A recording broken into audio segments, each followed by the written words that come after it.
Assalamualaikum warahmatullahi wabarakatuh. Selamat malam, salam sejahtera bagi kita semua. Perkenalkan, nama saya Yanuar Azhari, NIM G231190165, program studi Teknik Informatika. Di sini saya akan menjelaskan tentang sistem ekonomi Islam dan sistem ekonomi konvensional. Di sini saya akan menjelaskan tentang sistem ekonomi Islam. Sistem ekonomi Islam adalah suatu sistem ekonomi yang didasarkan pada ajaran dan nilai-nilai Islam, bersumber dari Al-Quran, As-Sunnah, Ijma', dan Qiyas. Sistem ekonomi Islam berbeda dengan sistem ekonomi kapitalis maupun sosialis. Sistem ekonomi Islam memiliki sifat-sifat baik dari sistem ekonomi sosialis dan kapitalis. Namun terlepas dari sifat buruknya, ilmu ekonomi Islam merupakan ilmu pengetahuan sosial yang mempelajari masalah-masalah ekonomi rakyat yang diilhami oleh nilai-nilai Islam. Ada beberapa pengertian ekonomi Islam dari pakar ekonomi Profesor Amanantan. Di antaranya adalah ekonomi Islam sebagai sebuah ilmu sosial yang mempelajari masalah-masalah ekonomi bagi suatu masyarakat yang diilhami oleh nilai-nilai Islam. Ekonomi Islam itu berhubungan dengan produksi, distribusi, dan konsumsi barang atau jasa. Dan yang kedua, saya akan menjelaskan tentang tujuan ekonomi Islam, yaitu satu, melahirkan kehidupan Islam dalam bidang ekonomi, menjadikan kita memiliki harta yang dengannya dapat menjalankan ibadah seperti zakat, memberikan khidmat kepada masyarakat.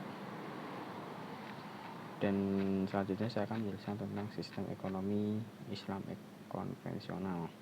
Sistem ekonomi konvensional merupakan sistem ekonomi yang banyak digunakan oleh berbagai negara di dunia, termasuk Indonesia.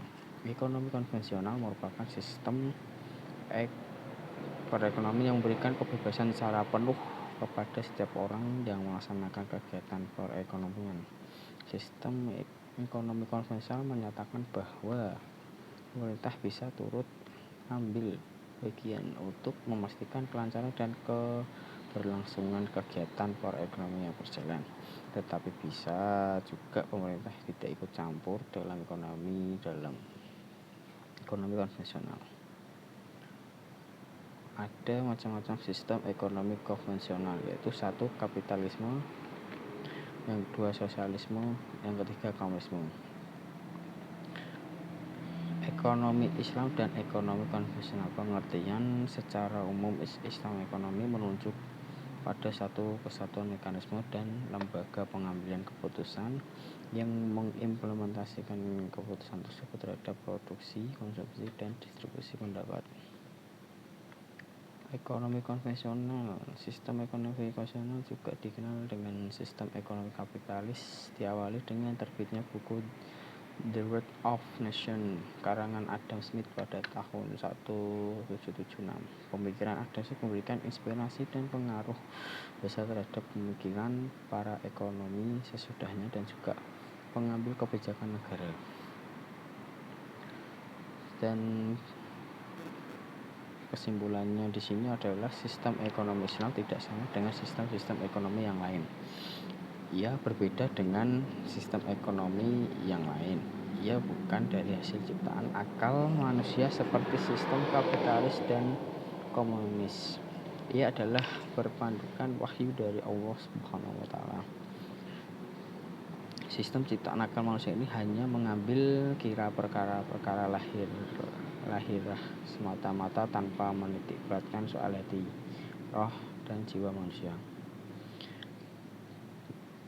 Yang kedua, saran untuk sistem ekonomi Islam yaitu merupakan perwujudan paradigma Islam. Pengembangan sistem ekonomi Islam bukan untuk menyaingi sistem ekonomi kapitalis atau sistem ekonomi sosialis, tetapi tidak ditujukan untuk mencari suatu sistem ekonomi yang mempunyai kelebihan-kelebihan untuk menutupi kekurangan-kekurangan dari sistem ekonomi yang telah ada.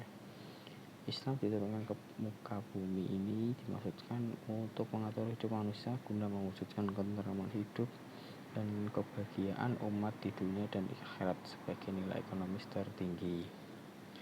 Sekian dari presentasi saya tentang sistem ekonomi Islam dan sistem ekonomi konvensional.